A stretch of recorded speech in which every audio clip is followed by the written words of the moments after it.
தொடர்ந்து தமிழக அரசியலில் இப்போதே அடுத்த பரபரப்பை ஏற்படுத்தியிருக்கு ராஜ்யசபா தேர்தல். சரி, ஏன் இப்போ ராஜ்யசபா தேர்தல் பற்றின பேச்சு வந்துச்சு தெரியுமா? தமிழ்நாட்டுக்கு ஒரு 18 உறுப்பினர்கள் ராஜ்யசபாவில் இருக்காங்க. இதில் 3ல் ஒரு பகுதி உறுப்பினர்கள் சுழற்சி முறையில் 2 ஆண்டுகளுக்கு ஒரு முறை தேர்ந்தெடுக்கப்படுவாங்க. 2019ஆம் ஆண்டு ஒரு 6 பேர் தேர்ந்தெடுக்கப்பட்டாங்க. அவங்களுடைய பதவிக்காலம் வரக்கூடிய ஜூலை மாதம் 24ஆம் தேதி முடியுது. ஸோ இந்த 6 எம்பிக்களுக்கு பதிலாக புதிதாக யார் யார் போக போகிறாங்க அப்படின்றதா இப்போ ரேஸ். அந்த 6 எம்பிக்கள் யார் அப்படின்றத நீங்கள் கார்டில் பார்க்குறீங்க. திமுக தரப்பில் இருந்து திரு எம் அப்துல்லா, அப்புறம் மூத்த வழக்கறிஞர் திரு வில்சன், அதே போல் தோமுசாவுடைய சண்முகம், இவங்கெல்லாம் அப்போ தேர்வு செய்யப்பட்டாங்க. அதே போல் திமுகவோட துணையோட திமுக தேர்வு செய்து தான் மதிமுகவிலிருந்து திரு வைகோ அவர்களை தேர்வு பண்ணாங்க. அதிமுகவுக்கு 2 உறுப்பினர்கள் இருந்தாங்க. ஒருவர் திரு சந்திரசேகரன், அவரும் அப்போ தான் தேர்வு செய்யப்பட்டார். அவங்களுடைய ஒரு சீட்டை அப்போது மேற்கொள்ளப்பட்ட ஒப்பந்தத்தின்படி அவங்க பாமகவுக்கு கொடுத்தாங்க. 2019 நாடாளுமன்ற தேர்தலுக்கு முன்பு மேற்கொள்ளப்பட்ட ஒப்பந்தத்தின்படி பாமகவுக்கு கொடுத்தாங்க.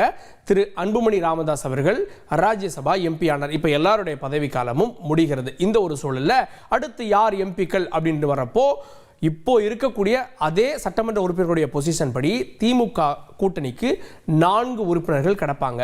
அதிமுக கூட்டணியை பொறுத்த வரைக்கும் அவங்களுக்கு மொத்தம் 75 உறுப்பினர்கள் கூட்டணியில் ஜெயிச்சாங்க. ஆனால் இன்னைக்கு இருக்கிறது 62 பேர் தான். 66 இருந்தது, அதுக்கப்புறமா 4 பேர் ஓபிஎஸோட போனதுக்கப்புறம் 62 பேர் அப்படின்னு கணக்கு வருகிறது. ஸோ அப்படி பார்த்தாலும் கூட அதிமுக 2 உறுப்பினர்களை தேர்வு செய்ய முடியும். இன்னும் 12 பேர் இன்னைக்கு பாஜக கூட்டணியோட இருக்காங்க. பாஜக 4, பாமக 4, இப்போ ஓபிஎஸோட 4 அப்படின்னு ஒரு 12 பேர் இருக்காங்க. இருந்தாலும் அதிமுகக்கு 2 உறுப்பினர்கள் கிடைப்பாங்க. ஸோ இதில் திமுக தரப்பிலிருந்து 3 உறுப்பினர்களா 4 உறுப்பினர்களான்ற கேள்வி இருக்கு. காரணம் என்ன அப்படின்னா, கமல்ஹாசன் அவர்கள் இந்த நாடாளுமன்ற தேர்தலுக்கு முன்பு வந்தார். அவருக்கு ராஜ்யசபா சீட் உறுதியாக கொடுக்குறோன்னு அவங்களுக்கு ஒப்பந்தத்தை கையெழுத்தாயிருச்சு. இன்னைக்கான அந்த சந்திப்பை கூட நம்ம பார்த்தோம்.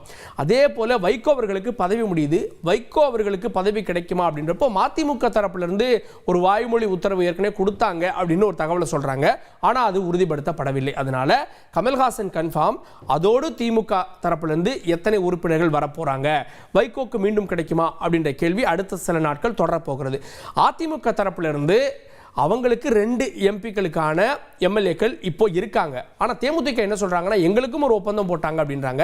ஆனால் வெளிப்படையாக பத்திரிகையாளர்கள் காட்டப்பட்ட ஒப்பந்தத்தில் ராஜ்யசபா பதவி அப்படின்லாம் இல்லை. ஆனால் பிரேமலதா விஜயகாந்த் அவர்கள் சொல்லிக் கொண்டிருக்கிறார். இந்த ஒரு சூழலில் அதிமுக ஒரு எம்பி எடுத்துக்கிட்டு இன்னொன்று தேமுதிகவுக்கு கொடுக்குமா அப்படின்ற ஒரு கேள்வி ஏற்பட்டிருக்கிறது.